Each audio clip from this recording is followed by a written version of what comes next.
고전주의와 낭만주의 마지막 시간으로서 낭만과 이상이라는 제목으로 여러분과 함께 강의를 진행하도록 하겠습니다. 자, 5부 마무리는요, 근현대 시기 음악사의 흐름을 살펴보는 것으로 끝맺을 겁니다. 자, 고전주의 음악 시기를 거치면서 유럽 사회는 이제 근대라고 부를 수 있는 시점으로 전환이 됐습니다. 혁명들로 인해서 사회는 완전히 바뀌었고요. 권위주의가 무너지고 이제는 돈이 권력의 중심에 있게 됩니다. 이 신흥 브루주아들이 탄생하면서 노동자들과의 관계가 이 사회 갈등의 중심에 놓이기 시작했고요. 그러면서 1800년 그리고 1900년대 초에 인간 역사상 가장 수많은 사상들이 대립하는 시기가 되었어요. 음악도요. 그런 다양한 사상들 속에, 다양한 사회 현상들 속에 휘말리기 시작합니다. 자, 오늘 첫 번째로는 낭만주의를 먼저 살펴볼 텐데요. 낭만주의는 고전주의 다음에 나타난 음악 사조라고 할 수 있습니다. 낭만주의 이전에 존재하던 고전주의는 계몽주의의 영향을 받았거든요. 계몽주의라는 건 르네상스 이후에 이제 기독교적인 사관에서 완전히 탈피하겠다, 이런 시도라고 볼 수 있어요. 성경이 중점적으로 다루고 있는 건 사실 영이잖아요. 그런데 여기서 벗어나서 분간할 수 없는 영보다는 인간의 이성과 그리고 지성을 통한 지식, 이런 것들로 인간 존재 그리고 이 세계에 대해서 인식할 수 있는 유일한 수단으로 삼겠다라는 것이 계몽주의의 핵심이에요. 그래서 가장 중요한 것이 무엇이냐? 계몽주의에서는 합리성이 가장 중요합니다. 이성적으로 납득이 돼야 돼요. 하지만 유럽에서는 혁명과 개혁으로 사회가 크게 바뀌었음에도 불구하고 여전히 비합리적인 면모가 많았어요. 그리고 끊임없는 이성과 지성의 탐구가 오히려 인간의 한계를 뚜렷이 보여주게 됩니다. 그것이 최고라고 생각하고 그 목표를 향해 달려갔으나 이 세상은 유토피아가 되지 않았다는 거예요. 그래서 낭만주의는 여기서 몰려오는 혼란, 불안감에서 출발하는 사조라고 할 수 있어요. 자, 낭만주의 시대 때부터 사람들은 이제 국가가 아니고요, 개인으로 눈을 돌리기 시작합니다. 기존에는 유럽 열강들이 세계 곳곳에 식민지를 갖고 있었어요. 그리고 이 식민지에서 통치를 할 때는 무엇이 핵심이었느냐? 왕권, 제국, 이런 것들이 식민지 통치의 중심에 있었어요. 그러나 사람들이 이제는 여기에 환멸을 느낀 거예요. 그래서 그 관심이 점차 더 작은 대상으로 옮겨가기 시작하는데 19세기 중후반 그리고 20세기 초반에 어떤 열풍이 불었느냐? 소위 말하는 민족주의의 열풍이 불었죠. 우리나라도 이제 일제 치하에 있었을 때 3.1 운동도 이런 민족주의의 영향을 받은 거잖아요. 기독교의 흐름도 이런 사회 변화에 굉장히 많은 영향을 받게 됐습니다. 자, 이것이 어떻게 보면 경건주의의 확산과도 연관이 있다라고 분석할 수 있는데, 여러분들이 경건주의라는 걸 들어보셨을 거예요. 경건주의라는 것은 사실 17세기 후반에 루터파 내부에서 일어난 운동을 가리킵니다.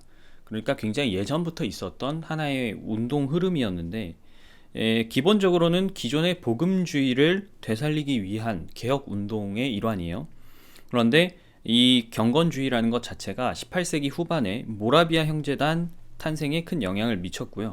이 모라비아 형제단이라는 것이 웨슬리한테 영향을 끼치면서 낭만주의 시대에 영국에서 감리교, 성결교 같은 여러 가지 교파들이 새롭게 탄생하는 바탕이 되기도 했습니다.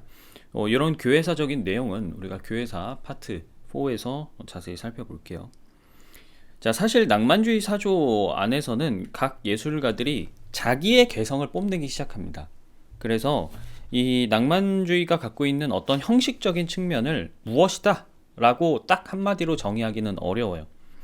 애초에 앞선 고전주의에서는 뭐가 중요하냐면 형식이 중요합니다. 그래서 엄격한 형식, 엄격한 균형, 어떤 예술적인 그런 요소들에 대해서 굉장히 엄격한 잣대를 가지고 있었는데, 낭만주의에 오면서 이런 것들을 배척하기 시작하고요. 개인의 감정, 개인의 감상을 그 중심에 두었기 때문에 이제는 형식적인 측면도 서서히 무너지기 시작합니다.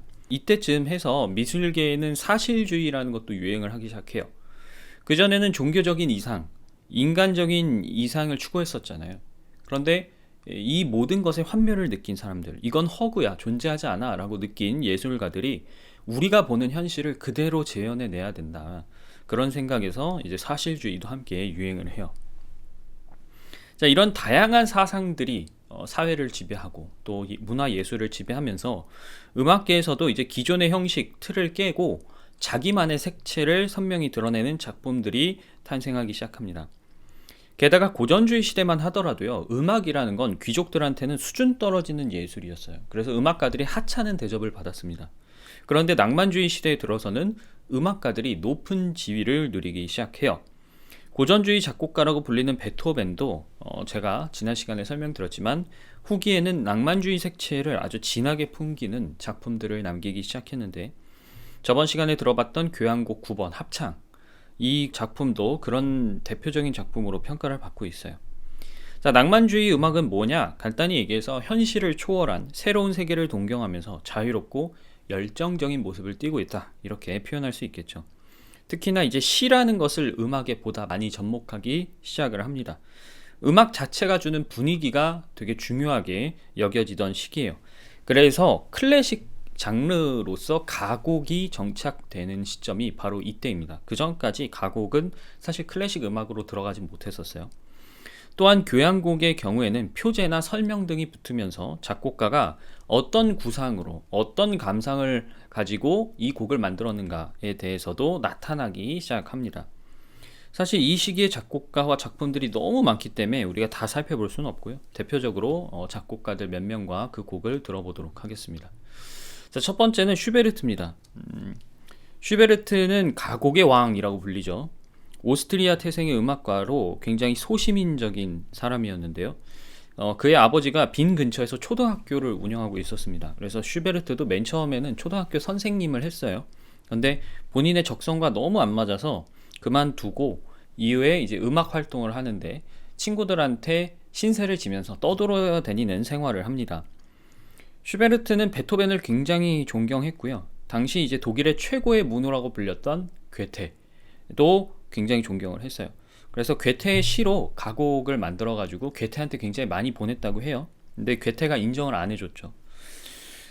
실제로 슈베르트는 1000개에 달하는 작품을 쓴 것으로 알려져 있고요. 그 중에서도 600곡 이상이 가곡이라고 해요. 31살에 죽었습니다. 그러면 그 짧은 시기에 엄청나게 많은 작품을 썼다는 얘기가 되겠죠. 그러나 이 작품들을 사실은 친구들 외에는 잘 몰랐다고 합니다. 그래서 슈베르트가 죽은 다음에 편에서 유명해진 곡들이 오늘날 알려져 있는 것들이고요. 슈베르트가 아까 말씀드렸다시피 가곡이라는 것이 클래식 장르로 자리 잡을 수 있게 해준 중요한 인물입니다. 자, 우리가 가곡 두 개를 들어보도록 하겠습니다. 마왕과 송어인데요.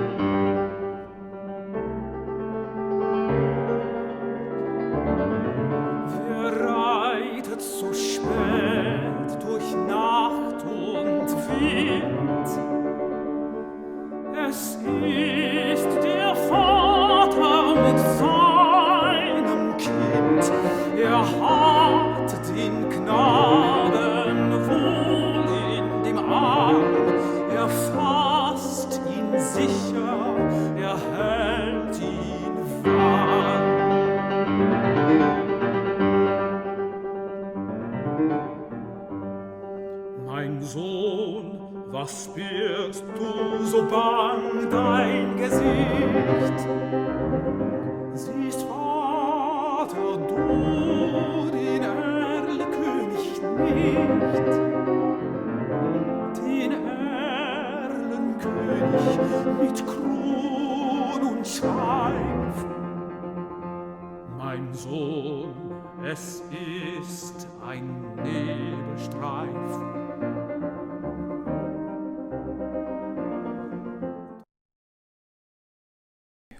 내용 그림 보시면 아시겠지만 이제 아버지와 아들이 말을 타고 다다가 아들이 이제 자꾸 뒤에서 마왕이 쫓아온다 라고 하니까 아버지가 아니야, 잘못 본 거야, 안개야, 이제 이렇게 하던 괴테의 시에다가 곡을 붙인 거고요. 그 다음에는 슈베르트의 송어를 음악 버전으로, 원래는 가곡이니까 가사가 있는데 음악 버전으로 들어보겠습니다. 여러분 세탁기 알림음으로 잘 알고 계시는 곡이죠.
그리고 슈베르트는 오스트리아 태생이라 그랬잖아요. 오스트리아는 그 당시 강력한 가톨릭 국가였습니다. 그래서 슈베르트도 가톨릭 신자였고요.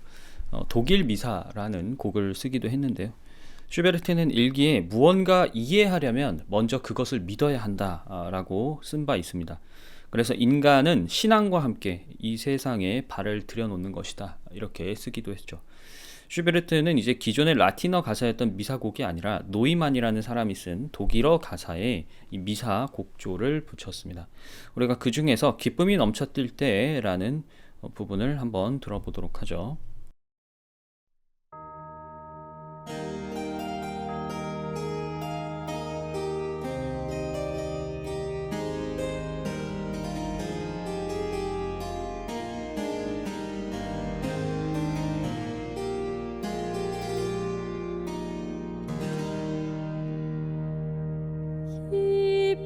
기쁨이 넘쳐 뛸 때 네와 함께 나누리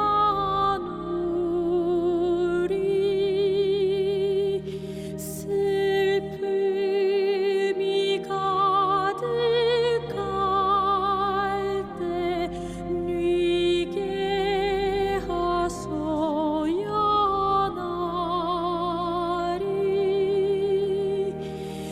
영광의 주리게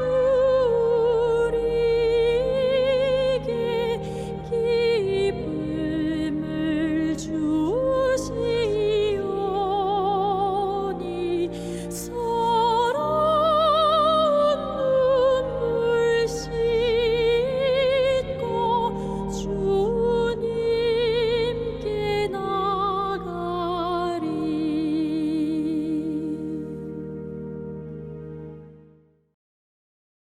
시간 관계상 앞부분만 들어보도록 하겠습니다. 두 번째 인물로는 쇼팽입니다. 쇼팽은 앞서 살펴본 슈베르트의 뒤를 이었던 슈만하고 같은 해에 태어났어요. 폴란드 출신이고요. 8살 때부터 연주회를 열었을 정도로 굉장히 재능이 뛰어났습니다. 20살에 떠났던 두 번째 빈 연주 여행을 기점으로 이제 조국에는 다시는 돌아가지 못하게 됐는데요. 왜냐하면 폴란드에서 혁명이 일어났기 때문입니다. 오스트리아에서도 반폴란드 감정이 고조되니까 쇼팽은 결국에는 파리로 떠나게 됩니다. 자, 쇼팽이 파리로 떠났던 당시에는 이 파리에서는 살롱을 중심으로 낭만주의 음악이 열풍이었어요.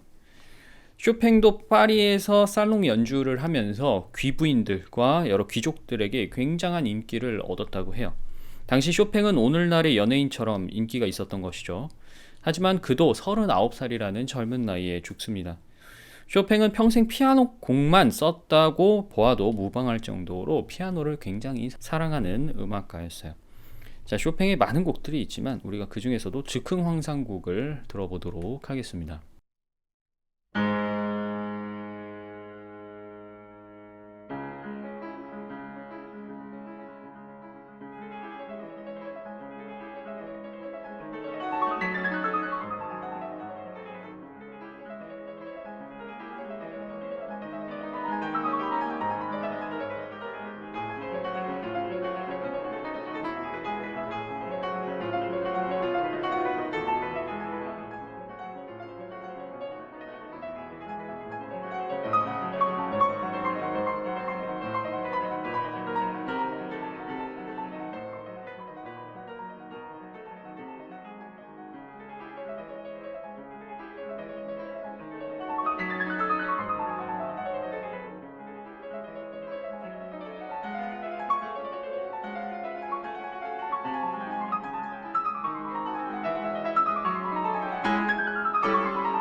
네, 여기까지만 들어보도록 하죠. 자, 그 다음 인물로는 리스트입니다. 클래식을 좋아하시는 분들은 당연히 알 텐데 잘 안 즐겨 들으셨던 분들은 모를 수도 있어요. 리스트는 헝가리 출신 음악가로서 일찍이 천재로 유명했습니다. 베토벤도 이제 리스트의 소문을 듣고는 리스트의 데뷔 공연에 왔거든요. 그리고 연주가 끝난 다음에 리스트한테 입을 맞추면서 터키 꼬마야 참 대단한 놈이구나 라고 말했다는 일화가 있습니다. 터키 사람은 아닌데 이제 터키 사람이라고 착각한 것 같아요. 리스트는 빈에서 인정을 받았고요. 파리 음악원에 들어가려고 했는데 외국인이라는 이유로 거절을 당합니다. 그래서 그냥 프랑스에 머물면서 다른 스승에게 피아노를 배웠는데 이 리스트가 금세 파리 사람들의 사랑을 받으면서 선풍적인 인기를 끌었어요. 그래서 당시 바이올린에는 파가니니가 있었고요. 피아노에는 리스트가 있었다. 이러한 말이 돌 정도였어요. 리스트는 지금 사진 보시면 알겠지만 금발이었고요. 굉장히 잘생긴 외모였습니다. 그래서 이 열정적인 피아노 연주 그리고 그 멋들어진 외모가 어우러지면서 당시 많은 귀부인들을 소위 이제 입덕시켰는데요. 어떤 일화들이 있냐면 오죽하면 리스트의 담배과학을 가지겠다고 귀부인들이 서로 싸운 적도 있었고요. 그 다음에 연주를 하면 귀부인들이 가지고 있었던 보석을 무대 위로 던지는 그러한 일까지 있었다고 해요. 근데 리스트도 천상 연예인 기질이었던 것 같습니다. 이런 관객 반응을 굉장히 즐겼고 연주에 있어서 굉장히 퍼포먼스를 극적으로 잘 보여주었다고 해요. 당시에는 피아노를 앞으로 보고 보통 피아노 연주자가 관객에게 자기 등을 보여주는 그 위치로 연주를 하는 것이 일반적이었는데 리스트는 일부러 피아노를 옆으로 돌려서 자기 얼굴이 잘 보이는 자세로 연주를 했다고 해요. 파리에서 리스트는 피아노의 신이라고 불리기까지도 했습니다. 리스트는 이제 교향시라는 새로운 클래식 장르를 개척했고요. 쇼팽과 마찬가지로 피아노 중심의 음악 활동을 펼쳤어요. 그래서 쇼팽은 뭐 앞서 여러 곡들을 우리가 들어봤지만 그 피아노 곡들이 좀 여성적이다라는 평가를 받거든요. 근데 리스트의 경우에는 피아노 곡들이 남성적이다 이런 평가를 받고 있습니다. 근데 특이하게도 이렇게 화려한 연예인의 삶을 살았던 리스트도 말년에는 가톨릭에 귀의를 합니다. 그래서 수도원에 들어가서 사제 서품을 받고 인생을 마무리했다고 하죠. 그래서 아주 파란만장한 인생을 살았다고 볼 수 있습니다. 자, 그 중에서 사랑의 꿈을 하나 들어보고요. 그 다음에 리스트가 사제 서품을 받고 귀의한 다음에 썼던 십자가의 길이라는 곡도 하나 들어보도록 하겠습니다.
네, 그 다음에는 십자가의 길이라는 리스트의 곡을 들어볼 텐데 뭐 유명한 곡은 아닙니다.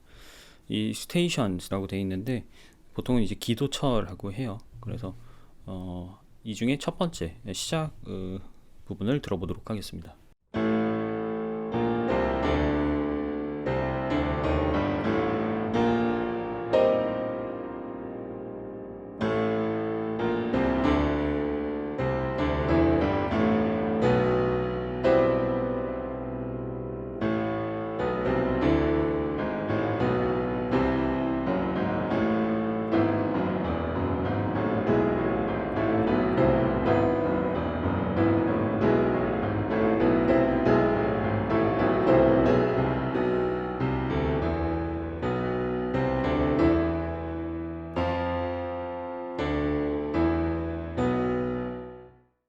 곡 분위기를 보면 알 수 있지만 예수님한테 이제 사형이 선고되는 장면을 묘사한 그런 피아노 곡입니다.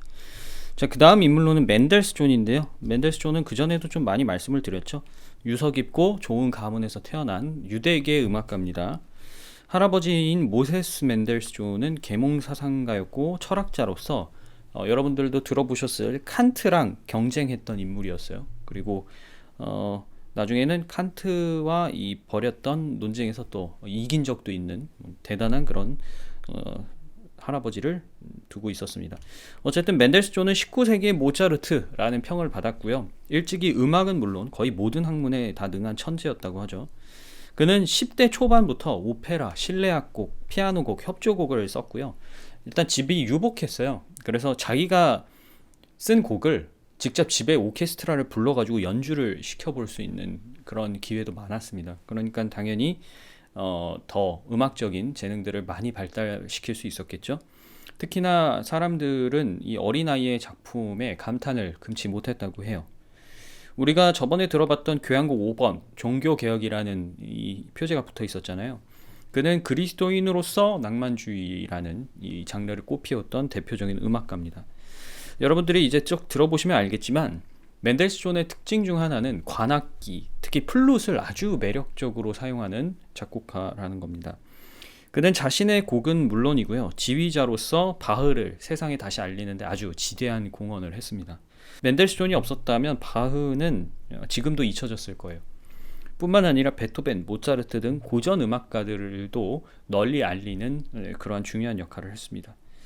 맨델스존이 이 고전 오케스트라 편성을 이용해서 만들어내는 화음은 지금 들어도 정말로 타의 추종을 불허할 정도로 화려하면서도 굉장히 아름답다라고 말할 수 있죠.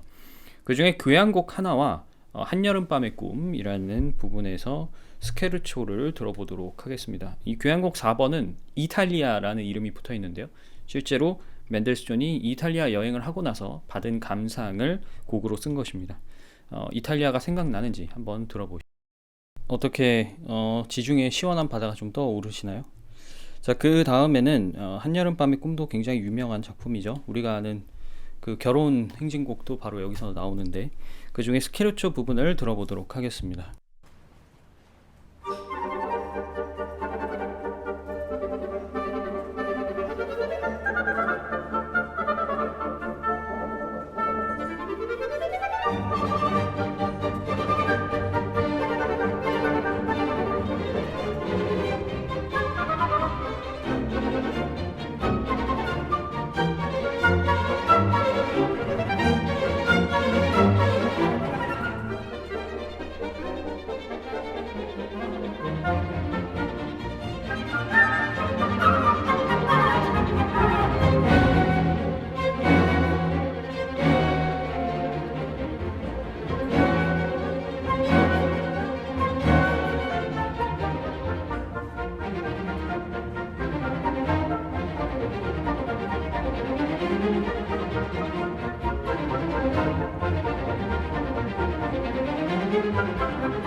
들어보시면 알겠지만 관악기에 대한 활용이 굉장히 독특하죠. 이게 맨델스존의 특징입니다.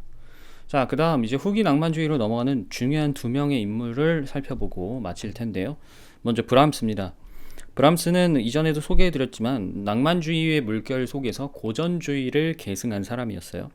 그는 자신의 곡에 절대 표제를 붙이지 않았습니다. 그 당시 낭만주의 작곡가들은 다 붙였거든요. 또 매일 정해진 시간에 출퇴근을 하면서 작곡을 했습니다. 뭐 떠오르는 게 없어도 정해진 시간 가서 책상 앞에 앉아 있었던, 어떻게 보면 굉장히 고지식한 사람이었어요. 그는 형식적인 면에서도 대위법이나 화성을 쓰는 면에서도 고전주의적이지만 오히려 그 속에는 아주 개인적인 요소들이 담겨 있기 때문에 그의 곡은 낭만적이라는 평가를 받고 있습니다. 브람스의 낭만주의는 개인의 낭만적 감정이 전통 그리고 신앙 이 두 가지에 대해서 깊은 존경과 어우러져 있다라는 특징이 있어요. 그래서 저도 브람스를 되게 좋아하는데 브람스의 오케스트라 편성을 보면 굉장히 보수적입니다. 무엇보다 금관악기가 호른 4대, 트럼펫 2대, 트럼본 3대 정도였어요. 그 당시에는 금관악기 이거보다 훨씬 더 많이 쓰는 게 일반적이었습니다. 고전주의의 형식을 그대로 고수했던 거죠. 특이한 점은 뭐냐면 금관이 이렇게 많지 않은데도 곡을 들어보면 금관 소리가 굉장히 풍성하다는 거예요. 엄청나게 많은 악기들이 있는 것처럼 느껴진다는 것이죠. 이것은 브람스가 화성을 얼마나 잘 다루는 사람이었는가를 보여주는 대목이라고 할 수 있습니다. 자, 이전에도 설명드린 바 있지만 브람스는 교회를 잘 나가는 사람은 아니었어요. 하지만 본인을 항상 주저없이 루터파 교인으로 소개를 했고요. 항상 성경을 가까이 하던 그런 작곡가였습니다. 자, 피아노 협주곡 1번 1악장 앞부분을 좀 들어보도록 하겠습니다.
피아노 협주곡인데 피아노가 안 나오죠. 네, 앞부분이 좀 많이 깁니다.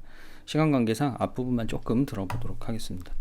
자, 그다음 마지막으로 이제 바그너를 보고 마칠 텐데요. 바그너는 당시 이제 고전주의적 낭만주의를 대표하던 이 브람스와 대립 구도에 있었던 사람입니다.